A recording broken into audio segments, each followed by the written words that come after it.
This is Campus News, reporting the top stories from colleges and universities. Next on Campus News. Renovations that will span weeks and cost tens of thousands of dollars. MSUM is dealing with a flood cleanup in one of their buildings. The MSU Moorhead Club hockey team is looking to expand their horizons. See how the team is looking towards the future. One NDSU club team is led by a freshman, one who found her voice through personal confidence. College students aren't strangers to juggling responsibilities, but one student's workload is a bit different. Good morning and welcome to Campus News. I'm Grace Makestead. And I'm Alex Sapp. It was a low point for the lowest point on campus. Last week, students in Lowman Hall had their classes canceled for an unusual reason. Photographer Maddie Leingang and I found out what it took to close an entire building. Lowman Hall is normally buzzing with students studying education, nursing, and social work. However, after citing what MSUM called an infrastructure emergency, the building was shuttered immediately. Yesterday morning, before 7 a.m., one of our general maintenance workers came to work and he noticed water in the basement. And so they called the plumber to come and take a look at it as well. And figured out that the water was entering the basement from a floor drain. That floor drain shut down Lowman for the entire day, with classes either canceled or moved online. The problem was caused by a frozen blockage in sanitary pipes, causing the basement to be flooded with sewage. Lowman was built in the early 1930s, but facilities manager Norris says the flood had nothing to do with the age of the building. We had a major renovation in 2009-ish, so most of the building was remodeled, including all of the infrastructure, the plumbing and the sanitary. Lowman Hall just happens to be one of our lowest points because it has a basement. Here in Lowman Hall, the cleanup process was much more than just simple mopping. Crews here had to remove carpet from several rooms and also over 2 feet of drywall. They also had to bring in air scrubbers to deal with the stench. With such extensive damage to the walls, carpets, and insulation, repairs are expected to take some time. I would expect that the classrooms in the basement of Lowman would be offline for several weeks yet, at least a couple more. I anticipate there's going to be some furniture and some other miscellaneous things that we're going to have to replace as well. So it'll be a while before students can return to the basement. All told, the university estimates these repairs to the basement could cost up to $50,000. Classes in the rest of Lowman were able to resume the day after the flood. Michigan State is upping on-campus security after last month's tragic shooting. In February, 3 students were killed and 5 others were wounded after a gunman stormed through 2 buildings on the East Lansing campus. As a result, MSU will be increasing security throughout its buildings on campus. The university plans to fit new locks to its 1,300 classrooms as well as expanding its network of security cameras. Additionally, all students, faculty, and staff will be required to undergo active intruder training in the upcoming fall semester, something that was optional before. Colleges and universities across the country are tackling a lack of diversity among students and staff. Reporter Reagan Spears introduces us to a group addressing the issue. When it comes to navigating college and financial aid, many Latinx students feel unprepared and overwhelmed. Here I thought I was only going to pay $6,000 because I didn't know how to read a financial aid letter, but when I came here my first semester, they told me that I was going to pay $14,000 each semester, which was insane. The Triple Alliance of Latinx Conference at Concordia College is a space for people to connect with members of their same community and discuss problems within the community, like the lack of diversity and lack of resources to access higher education. There's a lot of Latinos and Latinas, Latinx community members that are here, but sometimes we are invisible to the world, to the people who are higher up. Fanny Roncal Ramirez, professor of Spanish at Concordia College, took part of a panel discussing the challenges facing the Latinx community. But little by little, intentionally, I tried to find my community, tried to find a group of people that look like me. It's important to embrace that community because it's a community that is growing. Fanny says students need to be a part of that change. You are in your comfort zone. As such, you need to take the initiative to approach an international student, try to offer, a nice word of welcome. Fanny also encourages students to learn another language to help bridge that gap between communities and to learn about each other's cultures. With photographer Gracie Jackson, Reagan Spears, Campus News. According to the Pew Research Center, only 23% of Latinos aged 25 to 29 have earned a bachelor's degree. An NDSU professor has earned a prestigious award for his cancer research. Along with the award, a $500,000 grant was donated to the program. Professor Dolly's son won the National Science Foundation Cancer Award, which is considered the agency's most prestigious award. The grant will help Son with his project and provide insight into cancer diagnosis. It will also provide hands-on action for NDSU students. He received his doctorate in bioengineering from the University of Tokyo and joined NDSU in 2018. The NDSU speech and debate team has a fresh look this year, including a freshman president with over 7 years of experience. Catherine Mikowski tells us how her backstory brought her to the program. I know that my illness has driven him from me. One of the first to be recruited this fall was freshman Jane Goodmanson, now president of the program. With a history in speech throughout high school, she said she was immediately interested in pursuing speech in college. So I talked to Liz, the coach, and she's just this really, really nice person. And it just made me want to be involved in it again, and she made me just kind of want to get back into it. It's the light of an oncoming train. It's the mania arriving. However, performing hasn't always come easy for Jane. Nor should you judge a witch by her pointy black hat. I was put into speech therapy because I had a speech disability. And I was in speech therapy, I want to say, for 4 years. For some reason in third grade, my mom put me in a play, made me fall in love with acting and theater because I could talk because I knew what my lines were. I knew when to say stuff. There was structure to it. Current NDSU speech and debate team advisor Liz Fricker took over the job after the retirement of the previous coach and graduation of the past competitors. She then took on the mission of recruiting the next students who will shape this program for the future, including Jane. Speech and debate, it's, integral because everything you ever do involves talking with people in some degree. The sky that shows on the dim white building is a peculiarly tender blue. Jane is currently overcoming her speech disability every day by competing in 2 individual categories and a duo piece with freshman and teammate Josephine Evanson. Speech definitely made me more confident in using my voice. It definitely shaped me into the person that I am today. It's crazy from going to, third grade me being told I have a speech disability to now me being the president of college speech and debate team. Speech has not only been a path of confidence to Jane, but a way to express her best self. With photographer Chris Houghton, Catherine Wilkowski, Campus News. The NDSU speech and debate team travels across the country to participate in different competitions all school year.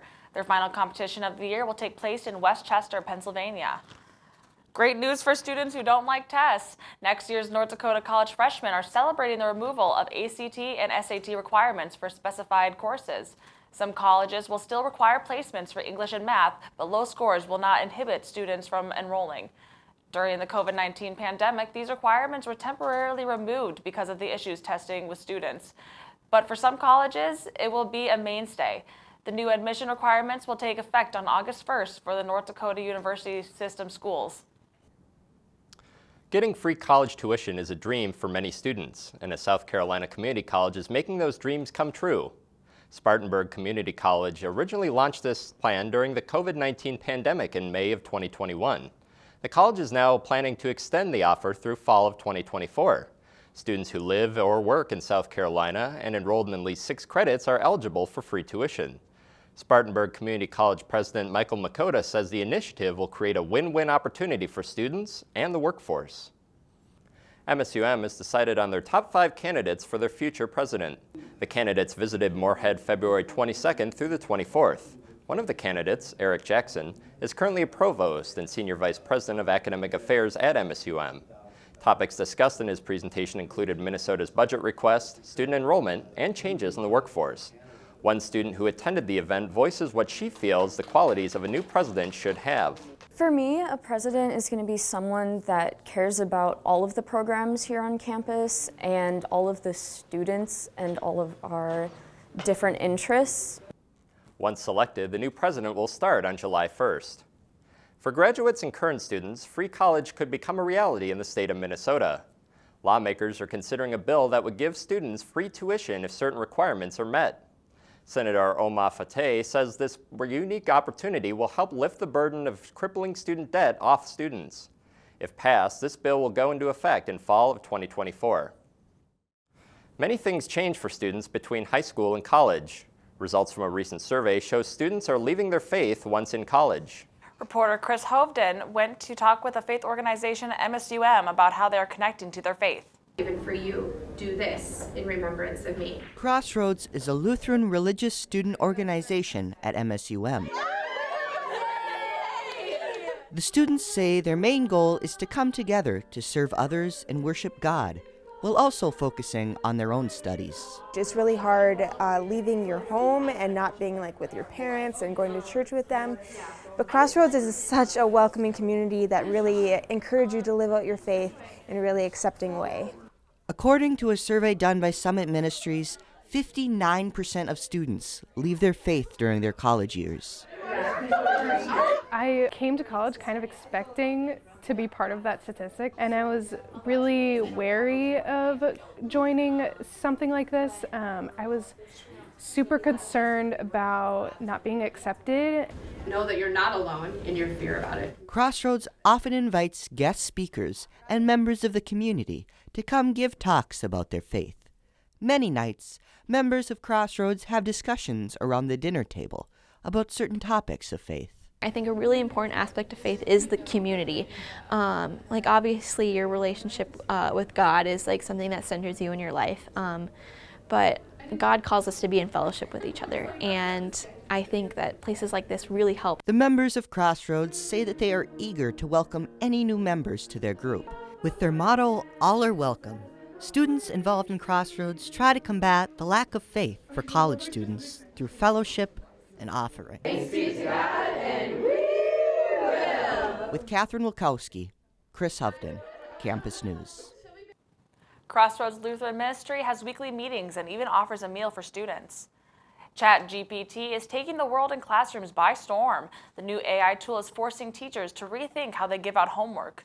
ChatGPT allows anyone to write a paper, thank you letter, or even a song just by providing a simple prompt or question. The fastest growing chatbot even passed a law bar exam in 2022. One MSU Moorhead professor might be forced to revert back to old methods of writing because of ChatGPT. When you turn in your final draft, I want your final paper on top and then all the subsequent drafts in reverse order.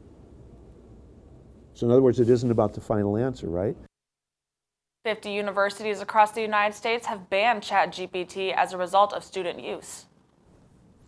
Kpop, which is short for Korean popular music, has taken the world by storm over the past few years, and it's even found a home here at MSU Moorhead.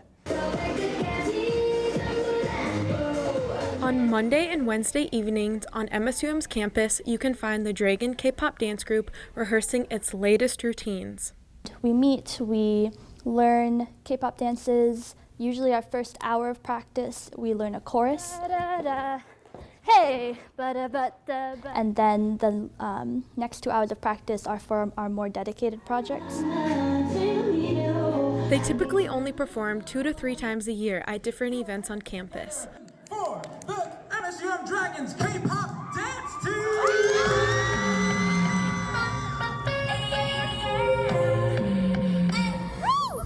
But this year they were asked to perform at even more. I love K-pop, and when I was walking around I saw that there was a K-pop dance club, and I was like, up here in Moorhead? Really? I love the atmosphere that we create. It's so fun and lighthearted, and I get to share something that I love with other people that also love it. I want people to just know that we're a really fun group.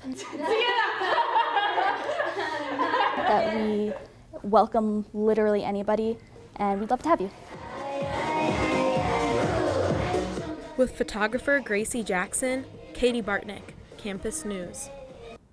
Right now, the group is currently working on putting together a routine for the Celebration of Nations on campus. The University of Minnesota's Huntington Bank Stadium will host a big name this summer. For the first time since 2018, pop superstar Beyonce is coming to the Twin Cities. She'll take center stage at Huntington Bank Stadium on University of Minnesota's campus on July 20th, 2023. Her set list will include songs from her Renaissance album, which won 4 Grammy Awards. Tickets have been on sale for the show since the middle of February.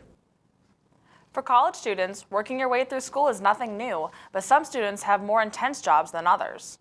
Photographer Maddie Langing and I found one student whose part-time job is a little bit different than your average college job.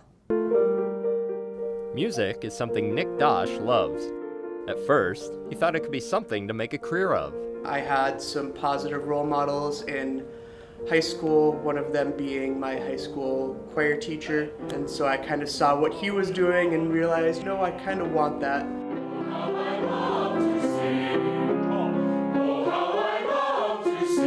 But not every student finishes the program they start with. I started out as a music education major, kind of realized that maybe that wasn't for me. Like so many others, the pandemic made Nick rethink his future plans. So I had a lot of spare time on my hands, so I started getting on YouTube and was watching fire department related videos. I realized, you know what, maybe this is something that could be interesting. Those videos, along with the work he was already doing with MSUM Safety Department, made him look a little deeper into firefighting. I did a couple of ride-alongs and kind of fell in love with it, and so here we are. Nick now works as a part-time firefighter for the West Fargo Fire Department. He's on call 2 or 3 days per week, which he says still leaves him time to work on his degree. But it's still not your average 9 to 5. When calls happen, and you know, sometimes it's the middle of the night and I've got to get up at 3 a.m. and go to the station, and so there are some nights where I don't get as much sleep as I'd like to. West Fargo firefighters undergo constant training. Besides firefighting, he's also an EMT, and when the job calls for it, a demolition man. If we need to get in somewhere, we're going to get in there if we have to. After finishing his bachelor's degree, he plans to go full-time into firefighting. So while lots of college students feel like the heat is on after graduation, that's just fine with Nick. Nick plans to graduate this December with a BA in University Studies. And now we turn it over to Josh Boyko for a look at this week's sports. I hear MSUM Dragons are also hitting some high notes recently. High notes indeed. The MSU Moorhead Dragons are back-to-back conference tournament champions after defeating the University of Minnesota Duluth Bulldogs 79-69. 4 Dragons scored over 10 points and were named to the all-tournament team. Jacob Benninga was also named the tournament's MVP. This comes after last year's victory in the tournament with a different coach leading the team. First-year head coach Tim Bergstrasser says beating the Bulldogs was a result of the team all being on the same page. But there'll be a couple of those games where it's just like everybody's clicking, and I think that's kind of how it was for us in that conference championship game. It just seemed like everybody was rolling, and I think on top was playing defense. I just think that was why we got the championship. The Dragons will compete against Southern Nazarene University later today at the NCAA Central Region Tournament. MSU Moorhead's co-ed hockey club continues to grow its roster and look to play in bigger leagues. Reporter Nick Tabbitt went to the Cullen Hockey Center in Moorhead to learn how MSUM club hockey is run and what to expect for the team in the future. MSUM club hockey has ended its season with a victory over UND's club team. The club has come a long way, especially with how it's grown from having as little as 8 players from the start. We're a couple years into the process now after COVID, but we have about 25 currently. The club is a co-ed team in the American Collegiate Hockey Association. Its first season started in 2018 by Mike Hyostik and his cousin Chris Ronning. They were both studying at MSUM at the time. It was just on a whim kind of late in the spring season. I was really missing playing hockey and everything. The club's season starts in October with 1 to 2 practices a week and games on the weekends. Either if you have little experience or if you're a veteran player, both men and women are invited to join. We compete at D2 men's level, but the girls are fine out there. They hold their own and everything. Everyone's more than welcome. Hyostik and Ronning coach the club, while team members are in charge of responsibilities like managing social media and organizing various events. Blake Itzen serves as the club's president. Just kind of oversee everything. I schedule the games, recruit players as good as I can. I play. As you can see, I'm a little wet. As the club heads into the off-season, Itzen says it's looking to expand its horizons. There's potential leagues in the FM area that we're debating on if people are going to be around that we're going to try to get into. Besides that, we're going to try to get some new jerseys for next year. Coach Hyostic says the club has grown since its debut, and it's looking to build off its progress moving forward. With photographer Josh Boyko, Nick Tabbitt, Campus News Sports. The Dragons even had the chance to play outside at the Lights in West Fargo against NDSU's club team. The Minnesota Intercollegiate Athletic Conference has awarded postseason honors to 2 Cobbers men's basketball players. Junior guard Matthew Johnson is on the All-MIAC team, and sophomore forward Rowan Nelson is an All-MIAC honorable mention. Johnson led the team this year in scoring, averaging 18.3 points per game. This is Nelson's 3rd MIAC award after being named to the All-MIAC team and All-Rookie teams last year. The Cobbers finished their season with a record of 9-11. Concordia's tennis team has a young roster looking to make an impact this season. As reporter Thomas DeSeth tells us, they may not have a lot of experience on college courts, but they hope their enthusiasm and passion for the game helps build a program. What do you get when you combine a bunch of new faces, late-night practice, and a passion for the game of tennis? You get the Concordia men's tennis team. A lot of new blood on the team, but obviously that comes with a lot of excitement. So the feed's going to count as a ball. On paper, 7 of the 9 team members are new to tennis at the college level. But if you just take a closer look at them. I've been playing competitively for like 10 years now, I'd say. Yeah, I think a lot of these guys, probably all of them, been playing since they were pretty young. They are aces. So my grandpa is inducted to the North Dakota Tennis Hall of Fame, the first class of that. On top of all the new faces, the team is small with only 9 members.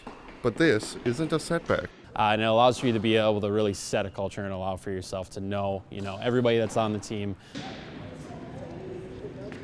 They go ahead, let's have Kip, do you want to go over onto the other side over there? And then Matt, I'm going to have you demo. Closer, more close-knit, and we get to build more of a bond with each other, which is kind of nice. The Cobber tennis team may be made up of new faces, but they serve up a level of passion and decades worth of experience, all while being a close-knit team of friends. They hope that this will give them the advantage. With photographer Tiffany Ackerman, Thomas DeSeth, Campus News Sports. The Cobbers have a match today at 1:30 against Gustavus and have 6 matches left in their season. Sports betting is becoming more popular with college students. One Maryland university is hoping to combat this issue. Towson University is currently running a program hoping to encourage students to gamble safely. The program, called Tigers Play Responsibly, is funded by a grant by the National Council on Problem Gambling. The campaign features mobile ads targeted towards students. It also urges students to bet within their limits. Towson says this plan is the first of its kind among universities. Bison Football took an icy leap for a good cause. Dozens of players from the herd participated in a polar plunge in Detroit Lakes, Minnesota. The plunge was a part of the final weekend of Polar Fest Detroit Lakes' annual celebration of winter. More than 170 plungers raised over $56,000 for the Boys and Girls Club of Detroit Lakes. The Bison alone raised over $2,100 for the club. 23 members of the Bison football team also participated in last year's plunge. And guys, I can't believe how cold that water must have been. Oh, well, great to see him involved in the community at least. Thanks, Josh. Drag shows have become a hot topic for debate. The North Dakota House passed a bill that would make it a crime to hold drag shows in front of children and in public spaces. Despite this, students of MSU Moorhead, NDSU, and Concordia College managed to have a great night performing at the annual Tri-College Drag Show. Drag was kind of my outlet to perform masculinity in a way that I felt I couldn't. Koi Tool is an education major at MSU Moorhead who performs in drag as Koi Fox on the side. I've been doing drag for roughly 5 years now. I started out doing just high school talent shows, and slowly I came to college and I did this last year. The annual Tri-College Drag Show is a space for students to take part and celebrate queerness. There's nothing more rewarding at least to me, than in the moment performing and putting smiles on people's faces and giving people a show. Coy says they are upset about the route legislation is taking regarding this form of celebration and gender identity. I am very passionate about queer rights. I do not feel that I wouldn't have enough time to describe how upset I am by the various bills that have been put forward and that have passed in the houses. While North Dakota legislators attempt to limit who can watch these shows and where, Coy tells us why they continue to perform in the midst of political controversy. Last year, I did the Fargo Moorhead Pride Youth Show, and after the show, a kid came up to me, looked me dead in the eye, and went, "You made me realize I am a boy, and my name is Chris." And that is going to stick with me forever. Coy also says those wanting to become a part of the drag community should just do it, and do it unapologetically. With photographer T1 Mampuan, Reagan Spears, Campus News. The bill has yet to pass in the Senate, but its effects are still felt among the community. And that's it for this edition of Campus News. We leave you with more sights and sounds from the MSUM Drag Show. Thanks for joining us, and have a great week.